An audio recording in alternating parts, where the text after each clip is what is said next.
Hey guys, it's Dave. Welcome back to episode 2 of the Amateurs Noodle. This week I played a closed Catalan game and it ended pretty quickly and was not a very high quality game for my personal opinion. So I'm going to do a bit of a deeper opening dive with a couple of references to a couple of master games. Hopefully, this is iterative improvement. Maybe I've learned a couple things from last week. I hope the presentation is going to be smoother. But once again, I'm going to be discussing my thought process, my ideas, how it compares with master level, and also that of my opponent. So, to begin with, we can start from the beginning. I'm playing black, and the white pieces open with d4, d5, knight f3, and I played knight f6, remaining flexible. We transpose into a queen's gambit declined, which I play from the side of the black pieces and the white pieces. And my opponent has already deviated here. I expected him to play a London system, but instead he played g3, entering the Catalan. And in the Catalan, there's three main moves. There's the immediate d takes c, bishop b7, or bishop e7, excuse me, and bishop b4 check. Each of these is played at the master level. I've got the Masters Games database open in the background, so I'm going to be referencing it pretty heavily. Bishop b4 check is the main move by about 34% of the time, but d takes c4 is almost as popular at 31% of the time. It's less drawish than the bishop b4 check lines, and bishop e7 is 28% of the time. And white does the best, winning 32% of its games, as opposed to 27 and 21 from the other moves. So we can start with bishop e7 first, which is a pretty relaxed move order.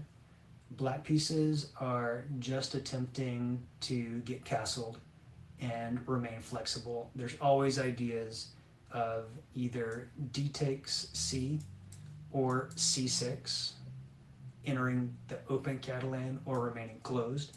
It's really the two major breakpoints between the variation. Does the black pieces want to attempt to take the pawn and even attempt to hold on to it?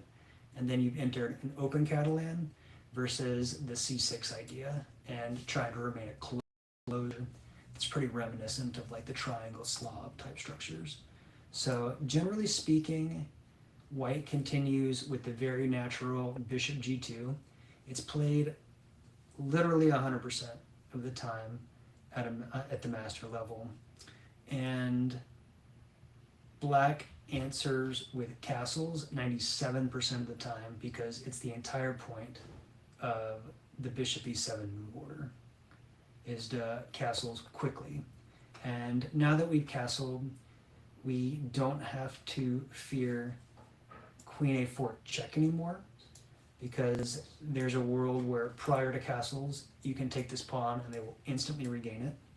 It's not popular. It's played 1% of the time at the master level, but it is an option. So castle's here, and now black is actually threatening to take the pawn. White can choose to remain flexible and also just castle.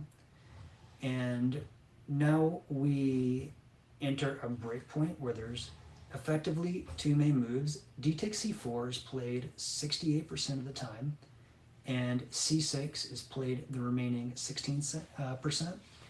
Knight bd7, b6, c5, a5. These are all optional moves that have been played. There's 21,000 games in the Masters database. We will explore the d takes c option because it is a pretty large breakpoint in the Catalan, where when you enter the open version and take the pawn, if ever, versus what your other options are. Queen c2 is the most natural move, simply threatening to regain the pawn. Bishop e5 is also very popular continuation, attempting to regain the pawn with knight e5. It's played roughly 13% of the time. Knight e5, point being that you play either knight c6, which is the main move 78% of the time, but there's a myriad of other moves that have been played here as well, including c5, queen d6, knight bd7, knight d5, as well as c6.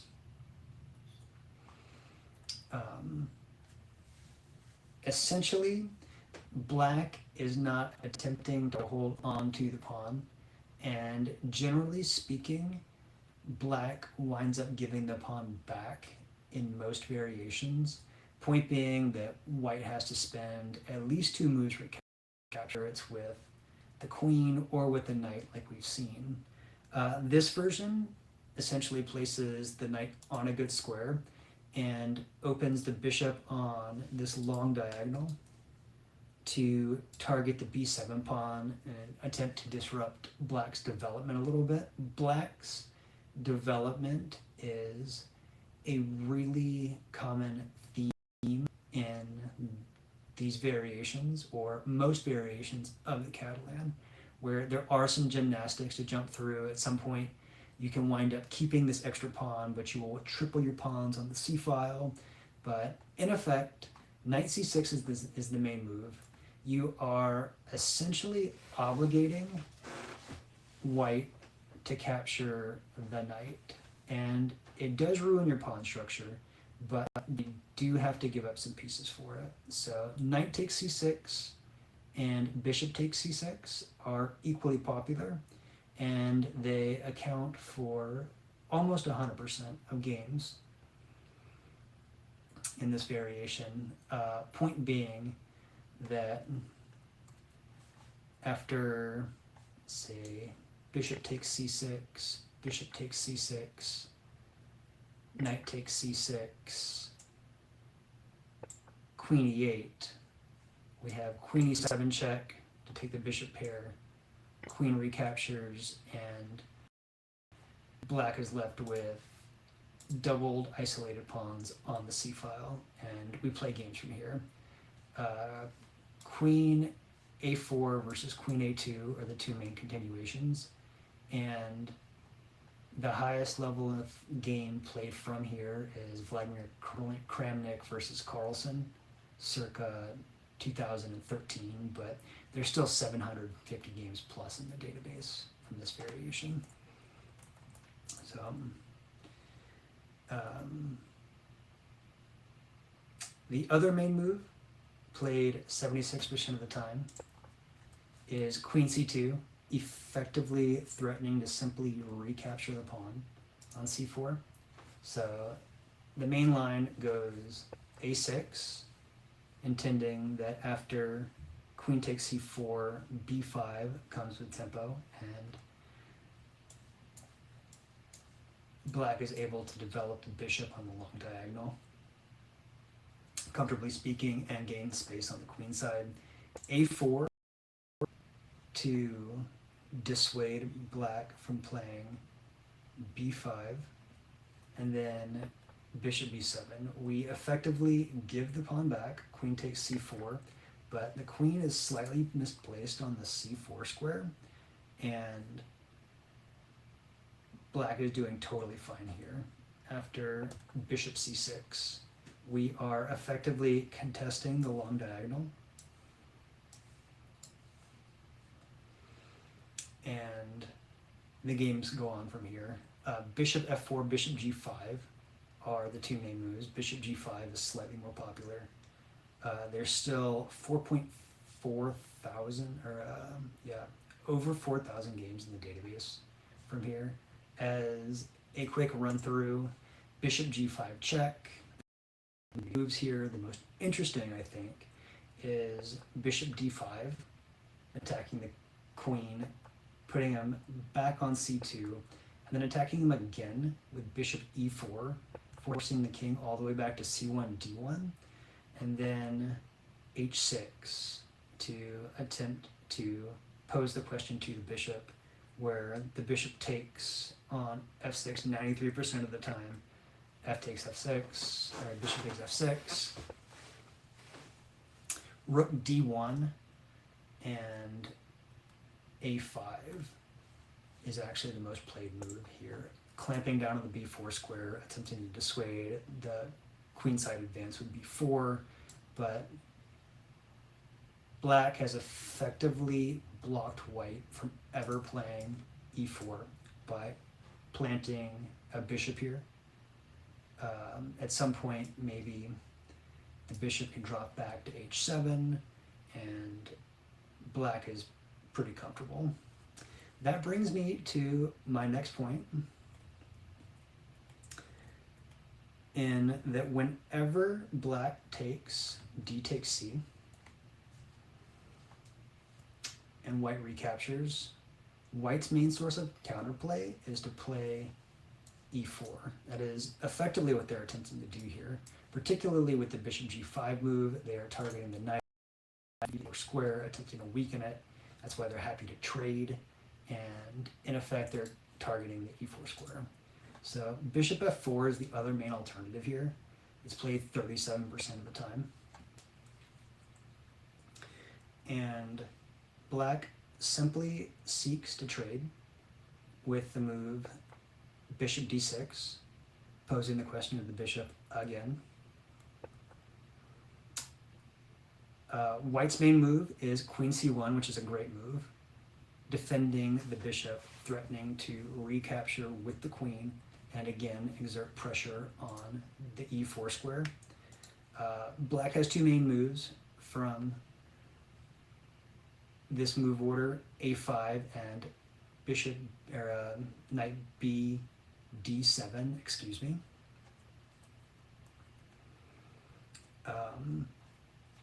Most popular games in the database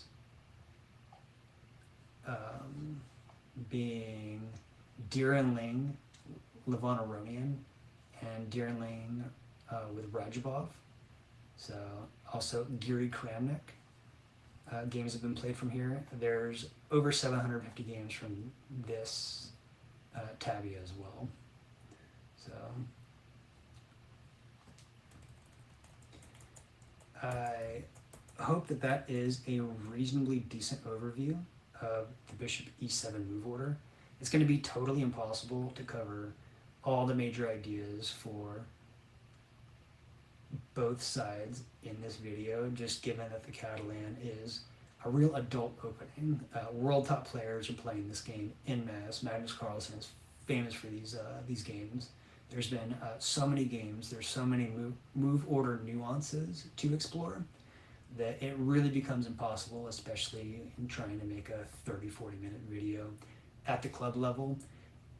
This hopefully is just a better explanation of the ideas. Next, I want to go over d takes c4, taking the pawn immediately, which is entering the open Catalan, and interestingly enough, it seems like the black pieces attempt to keep the c4 pawn in this variation much more so than the bishop variation, where it seems like black is almost always happy to give back the c4 pawn in terms for finishing development on its own terms. But the pawn winds up being pretty expensive, strategically speaking, as we're going to see. The main move here is again just bishop g2, and Catalan players have to be comfortable with sacrificing this c4 pawn. It is effectively an opening gambit. Queen a4 check here, regaining the pawn immediately, is played in about 10% of the games. It's not particularly testing. Knight bd7 in response, and black is totally going to play a6 b5 or simply b6, fianchetto the white square bishop. They're going to be totally fine. Much more testing is this bishop g2 move, where the main move here, there's a couple, knight c6 and c5 and bishop b4 check have all been played. They total for about half of the games. So you have c5, knight c6, bishop b4 check are all ideas that have been played. A6 is the main move, and point being that you do intend to play b5 and attempt to hold on to this pawn. So generally speaking, white does have knight e5 here, but the main move, 83%, is just castles into finished development, and white is more than happy to give up the pawn. Knight c6 is the main move here, to clamp down on this square, to avoid knight e5 ideas, and attempt to either hold on to the pawn, develop the bishop, and place some blockers on white's vision of the diagonal with the bishop.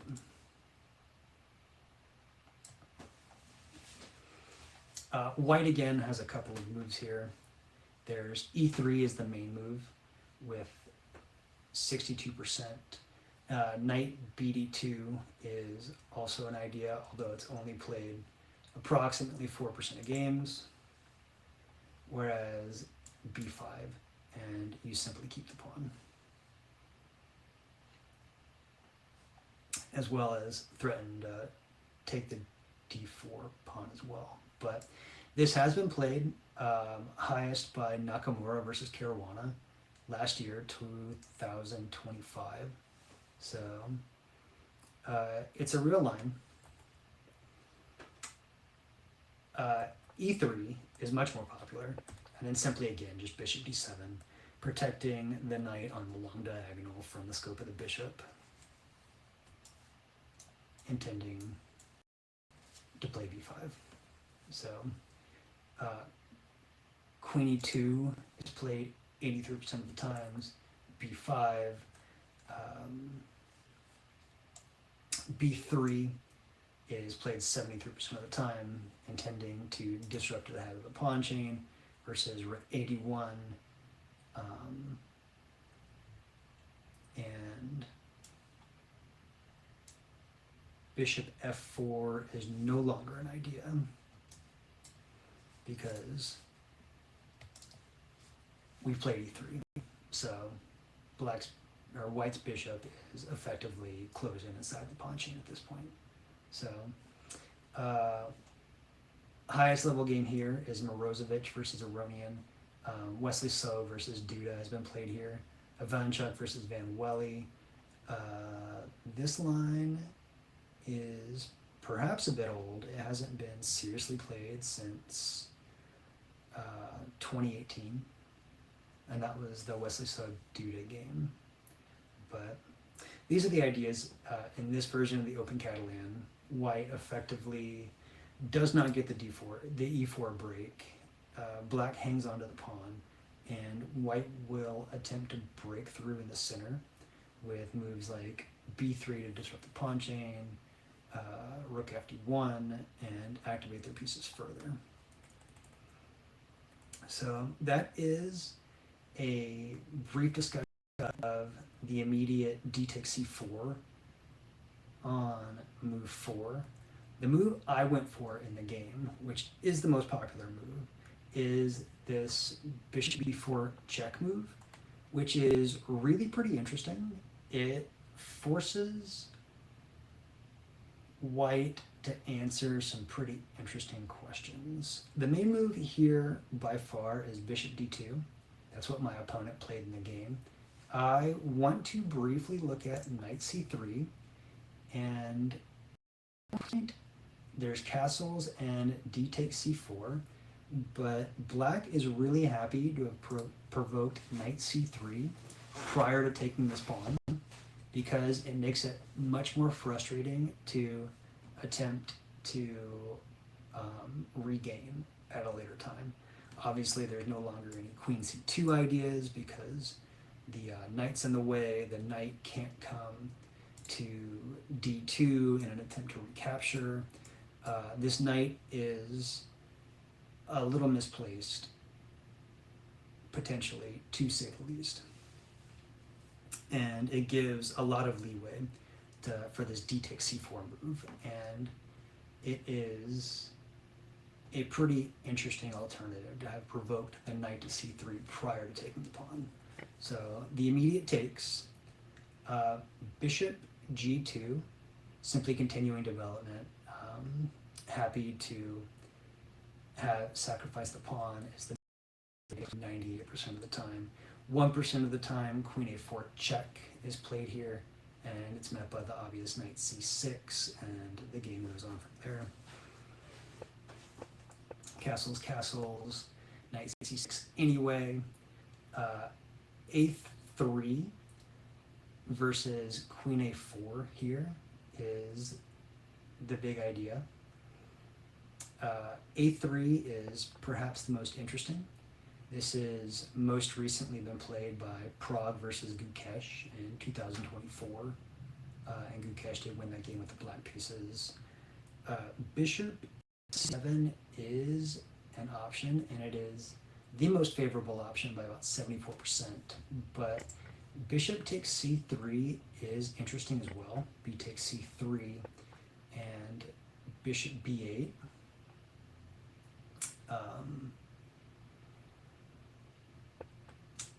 Bishop g5, h6, and then bishop h4 is how some games have gone.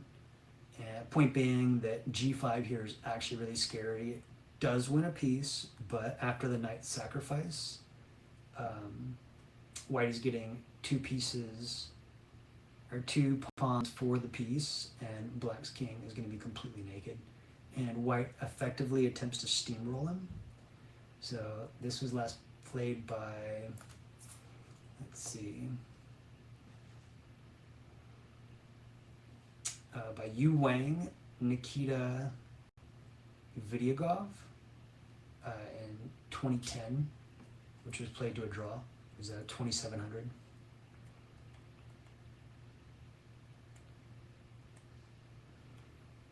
But entirely more popular is bishop e7 move, where you effectively are still maintaining the c4 pawn, but you do allow white to get the e4 advance.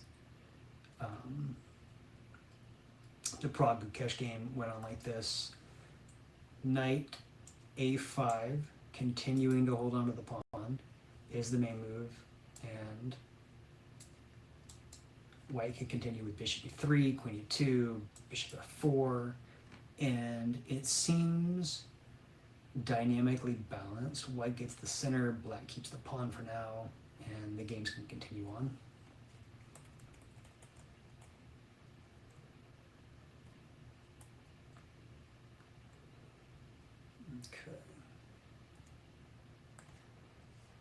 Okay. Knight bd2 is the slightly more popular at approximately 7% of master games. Interestingly enough, white wins more games with these knight c3, knight bd2 lines at 30 and 31% respectively than the main idea bishop d2, which has been played quite a bit and analyzed quite a bit.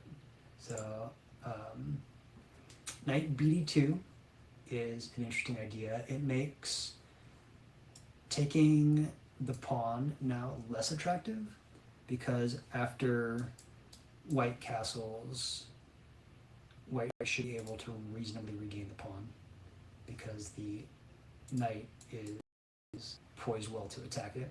So as such, castles is the main move at 97%, or at 49% of the time, excuse me. D takes c4 still happens 45% of the time and is totally fine to enter the open Catalan.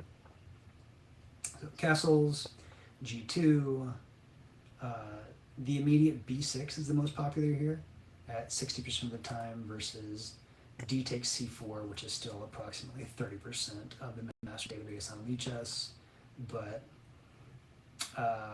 the games go on from here. There's so many moves. There's a5, b5, knight c6, c5 has been played 17% of the time, even a6. So point being, you are either attempting pawn or regain some compensation for it, but both sides are fine from here. The eval is plus 0.1 for white. We still have 450 moves in the Masters database from here. The most popular and recent one being Magnus Carlsen versus Vincent Kiemer from 2022. So both sides are very fine. It's dynamically balanced once again. White will probably regain the pawn. It's tough to keep. But black absolutely has sufficient compensation.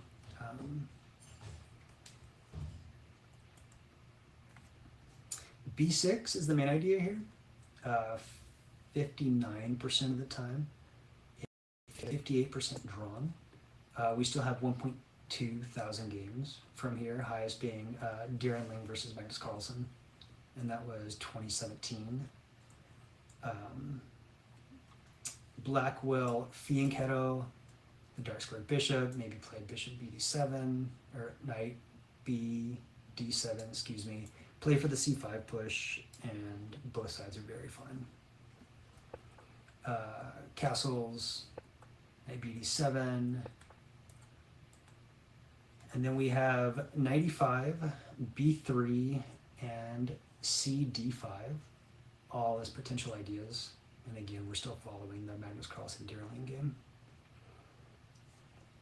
So that is a brief overview of everything that is not bishop d2.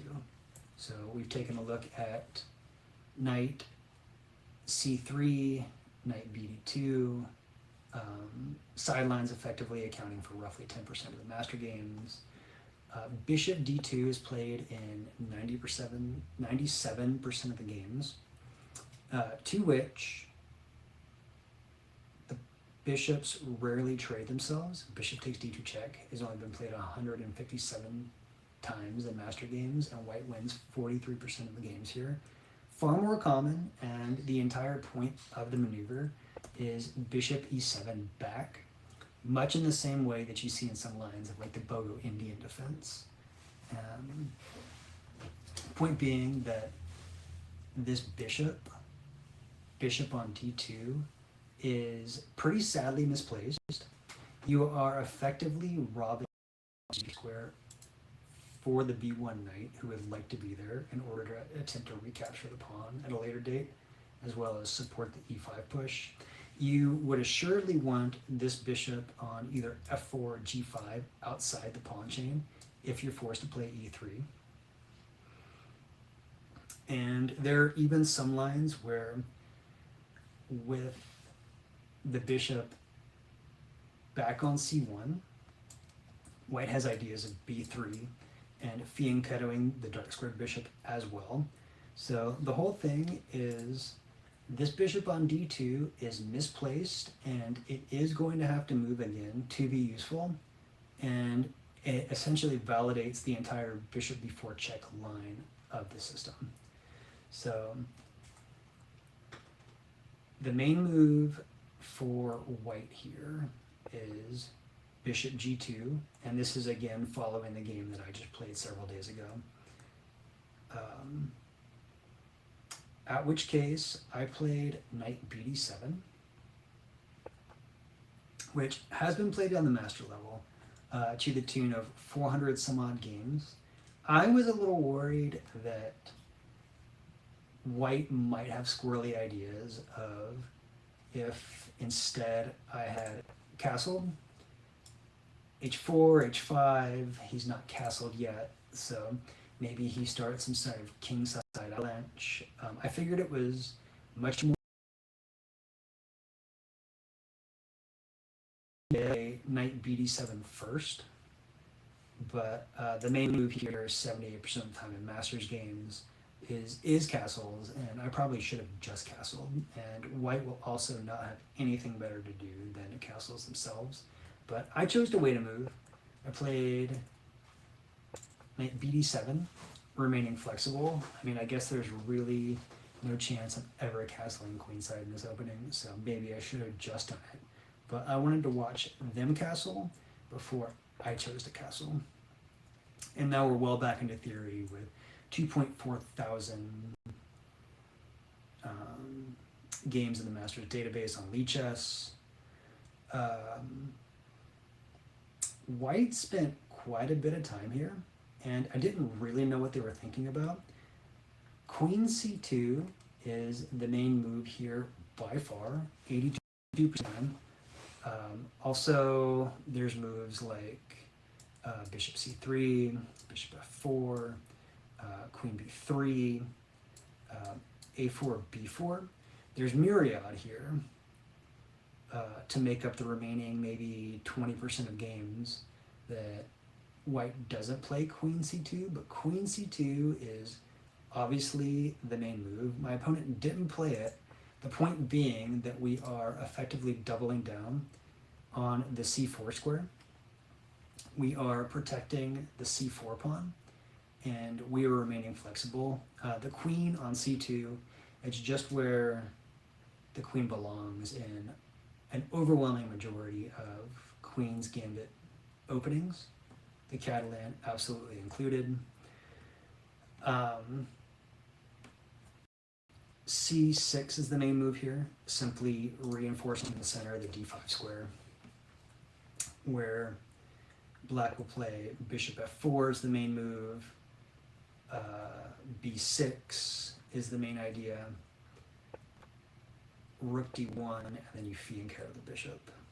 And you're still waiting for knight to c3 prior to potentially taking the pawn. Point being that they can play this now, putting the knight on the e5 square, keeping the knight at home on b1, as opposed to developing it. We play knight c3 on the master level pretty often, 28% of the time, but 69% of the time is knight e5. Sometimes people take the knight, but it is far more common to play knight h5, actually driving off the bishop first, and after the bishop retreats to d2, you go back to f6. You can get a repetition here, where they play back to f4 and you simply repeat. Much more common is c takes d5 and c takes d5, where finally white has the opportunity to develop knight c3, but it's not even great right now because they would much rather play knight c6, which is played in almost 100% of the games from this location. There's still 1.8 thousand games here, highest being Grishik versus Anand. This is still well within theory. You have queen e8 versus bishop takes c6 as your two options here. Bishop takes c6 is the overwhelming preference, and after the queen recaptures, you have either rook c8 or the tricky a6. A6 is important because after rook c8 immediately, black is going to retreat the queen to the b5 square. So a6 first to take it away. There's still 1.4 thousand master games from here. Highest rated was Boris Gelfand versus Vladimir Kramnik in 2010. So the theory goes on from here. I wasn't prepared for all of this by far, let me tell you. This is all post-game analysis. This is all me looking through with the Opening Explorer. I did not presume to play any of this. I went for queen c2, c6, and to fianchetto the light square bishop. The rest, I was just going to have to figure it out over the board, to be honest with you. My opponent instead played b3, which I thought was a little dubious. It does protect the c4 pawn, which I was maybe threatening to take at some point. I think my opponent spent so much time on this move because he was really worried about me taking the pawn, and that made him profoundly uncomfortable. I here played an inaccuracy of my own. Here, it is effectively equal. Black is equalized. The main move here, it's still been played, 23 times in master level games. With Diren Lane being on the black side versus Inarkiev in 2015. There's also a Fedosiv Samuel Sevian game here from 2022. David Navarra has played Gabriel Sargsyan in 2020. So it is a move. People have played it. Black is equal, but it's not better. I played b6 here. c6 is the main move. Point being that you are reinforcing your center. I didn't feel as though my center was under any pressure because white hadn't played a move. I didn't feel the need to play c6. So I played b6 instead, and this has only been played 3 times. Apparently the main punish is c takes d5, which has been played, and we have ed5 to again avoid the e4 break, because if you recapture with the knight, then e4 is coming, and you are forced back to f6, and they can pretty easily defend their e4 pawn with either knight c3 or queen c2 or queen e2 for that matter. And you don't yet have a bishop on b7, so the diagonal is a little tender, and you're not able to provoke e5 after the push, like we're going to see in just a few minutes actually. So cd5, ed5 is the move, bishop b7, and the games don't go on from here. This is a Masters game from 2022. Parham Magsotoglu versus Burkic, with whom neither player I'm familiar. One is a super grandmaster though, so perhaps I should be. So c takes d was the proper punish to this b6 move, in absence of c6, which in turn you're recapturing c takes d. My opponent plays bishop c3, which I'm labeling as a mistake, even though it is still effectively equal. There's a remaining master game that's been played here as of 2019. I don't think this move really makes sense. Obviously, you're attempting to exert control on the long diagonal, but the center's locked right now. This knight would assuredly want to be on the square instead. This does nothing to help with the c4 push, and you're moving the same piece twice in the opening. Presumably, he wanted to move back to b2 in order to fianchetto the bishop and perhaps advance the knight to knight c3, knight bd2, but I think this is a mistake. I don't really see any reasonable rationale for it. You can comment at me. I'm more than happy to learn. But knight bd7, I just development. Again, there's one master level game here, and we are effectively equal. Black is very, very slightly better at -0.1. So again, black is completely equalized. My opponent takes c takes d now, which seems pretty strange to me. I would have liked to see him develop and push for his pawn break prior to making this. It seems like there is a lot of good moves that you could have made prior to opening the center. I recaptured bishop takes d5, which is an inaccuracy. My rationale, this is the worst of all 3 captures. My rationale is I didn't want to take e takes d5, which is one of the better moves because it blunts my light squared bishop. Point being that black's light squared bishop is blunted, and you can always play for the c5 advance, get some hanging pawns, bishop b2. Black's still a little better here. After the immediate c5 advance, which has been played in one master level game that black won, the most accurate here is actually knight to e4, gaining the outpost, effectively dissuading development of the b1 knight.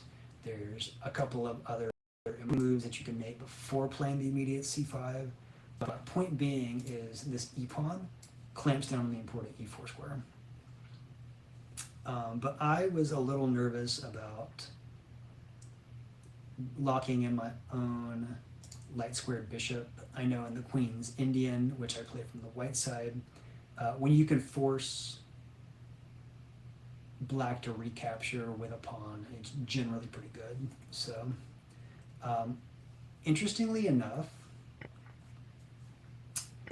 knight takes d5 is also quite good. I didn't like this because obviously e4 comes, but it is okay because one, it comes with tempo on the bishop, which white would like to preserve given that he is weak in the dark side. So after it drops back, you can play for the immediate c5, and in which case knight c3 is a move. You can trade the pieces and simply just appreciate that you have a good position with good pieces. The c pawn is protected. Knight f6, bishop f6 to attack the diagonal or guard the e4 square, and then black is totally fine. The immediate e4 actually worried me a little bit. There's also been a master here. Black also won. Black is fine. I didn't see knight 5 to f6, and now in contrast to that position we saw earlier where the bishop was on c8, it's now on b7, and we are hitting the pawn twice. It can't be defended. It's defended 0 times and attacked twice, so you provoke e5, and black comes back knight to d5, and it's a very nice centralized square for the knight, and black is doing great. Furthermore, this knight on f3 looks kind of silly, so black is better here. In the master game that the black side won, it is minus 0.3. So it is a pretty firm strategic advantage. All of that being said, I played bishop takes d5 here. Point being that the bishop is placed really well here. This bishop on c3 is taking up the square that the b1 knight would want. They would obviously want to come knight c3 to attack it, force me to drop back with tempo. They don't have that square available. They can't make that move. And I am effectively locking down on the e4 square, preventing the e4 advance, all the while allowing the bishop to be centralized and have a nice scope. White is slightly better at plus 0.1 here. There's been no master games from this variation, and we've effectively left theory. But knight takes d5 was my move. It was the worst capture of the three, but I feel as though I thought about it in an interesting way. I would absolutely do it differently in the future, but I'm not upset with myself for having made the move because I thought the rationale was perhaps reasonably solid. My opponent plays the immediate knight e5, which is quite bad. They are challenging my bishop on the long diagonal, but I'm more than happy to trade off white's Catalan bishop, right squared bishop, because it exerts so much pressure on the queen side. This rook on a8 is weak, is the target, and this knight can't stay here because I have a knight on d7. So he's going to have to do something with this knight. I'm more than happy to trade the bishops. My opponent blunders immediately with knight takes d7. And here I stopped to think for a little bit. And I was firmly aware that I had a good position here. Their rook is hanging, my rook is hanging. Even if I were to simply recapture, queen takes d7, I am more than happy to do that. It's a free developmental tempo. I'm putting pressure on d4. I can eventually come to the center, push c5. This queen is going to be pinned. And I think black is quite a bit better. I think actually after queen takes d7, black is better at negative 1.2 is what Stockfish gives it. But even better, the more I looked at it, the more I realized that white pieces are not actually threatening to take the rook on f8 because the knight doesn't have a way out. So I take the rook, and if white takes my rook in return, I'm playing bishop h3. And the best that white can do is get a pawn for the piece, and we can just recapture with the piece, and the game goes on, and we are up a tremendous amount of material, effectively a whole rook. And black would be totally winning. Stockfish gives this negative 4.6, so the game would be effectively over. So as a result, I don't even bother to recapture. Queen takes d7. We can mark this as interesting at the very least. This knight takes f6 with check. He foregoes taking the f8 rook in order to take with check. I'm forced to recapture, and then white recaptures, and he is simply just on an exchange. Stockfish still hates this. I think I'm still at negative 4, still completely winning. So I'm completely winning by move 14.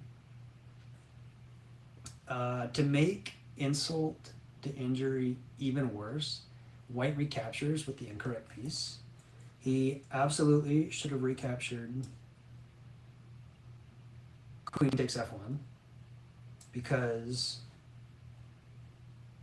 now that this rook is gone and this, there is x-ray vision on this queen, and white actually has to be worried about defending it.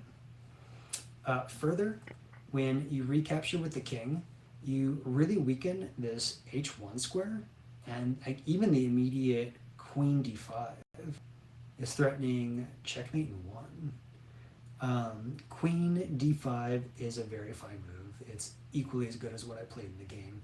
I didn't play it given that you just have king g1, even f3, and there's options to avoid getting checkmated, so it's not truly a real threat. I opted for the immediate c5 instead to break the pawn, intending to play queen d5 next, taking advantage of the fact that the pawn is pinned, the queen would be hanging. And the whole point was to force e3 as the only move to defend the pawn, and then to trade the pawns and target this isolated pawn, this weak pawn, in the middle game. In so doing, I play queen d5, eyeing the h1 square, and intending to double rooks, or add rooks to the center, effectively. So the game goes on from here. White plays knight a3. which is really the only thing that he could have done. He doesn't have knight d2 any longer because it interrupts the queen's vision of the pawn, and he would drop the pawn. As a result, knight a3, attempting to finish development. He is coming to one of these two squares, neither of which seem particularly good, frankly. I'm more than happy to let him take either of those. There is like a b5 idea, and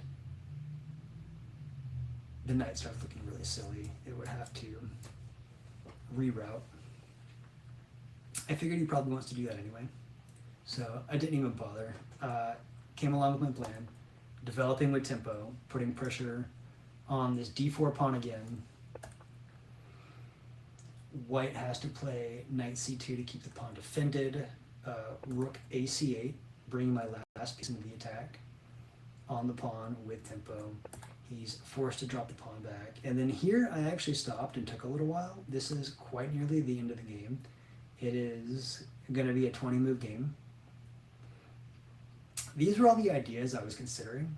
I was considering, like, I have this one weakness on d4, but I am not fast enough to create a second weakness because there is the eventual knight e3. So something like h5, h4 seems really attractive, as well as the immediate e5. But everything I do, white is responding with knight e3, and there's some world where he eventually stabilizes and I have to grind out a very low endgame. I spend a while here, and I find the best move in the position, which is queen h1 check.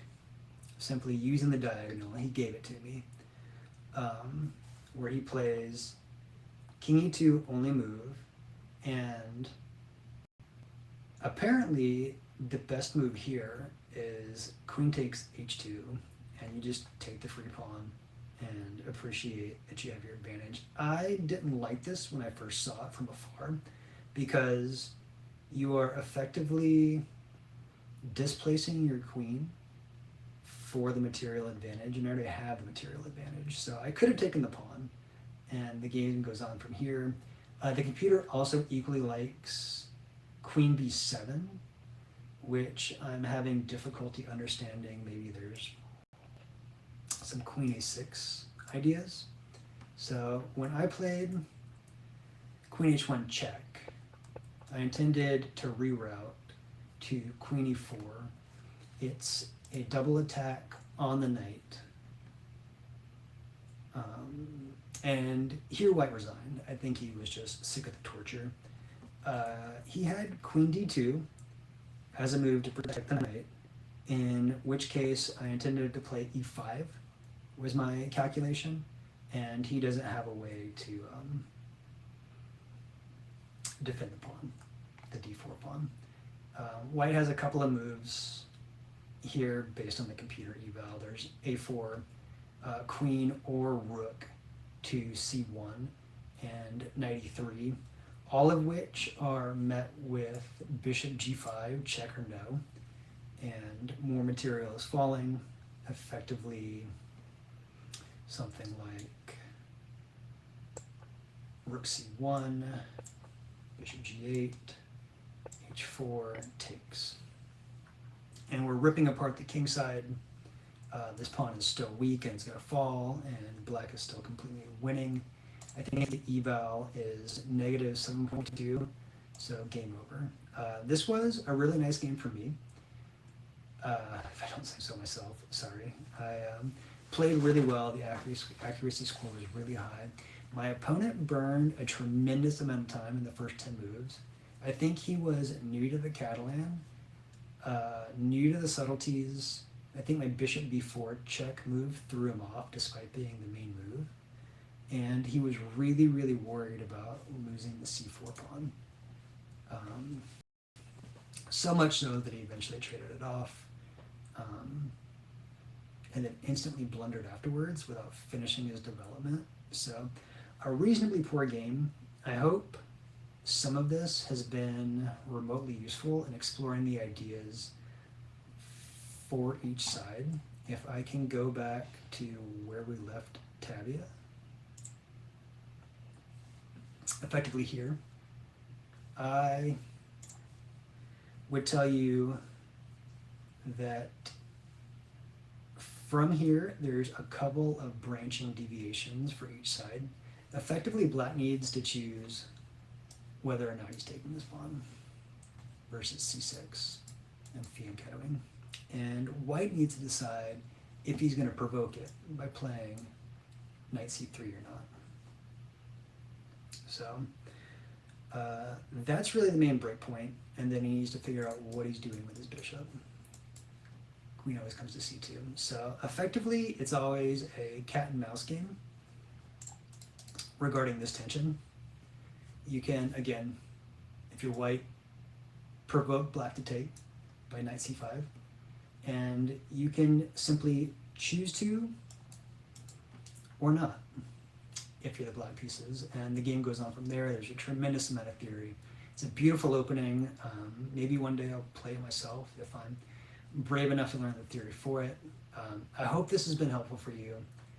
If anything else, I hope my ideas have come across as more clear, more practiced. I spent more time, I wrote more things down, I made a script that I didn't follow particularly well. I hope this is iterative improvement. At the very least, it's episode 2, so like episode 3 is coming. I hope you've enjoyed it. I will see you next time. Thank you for watching. Bye.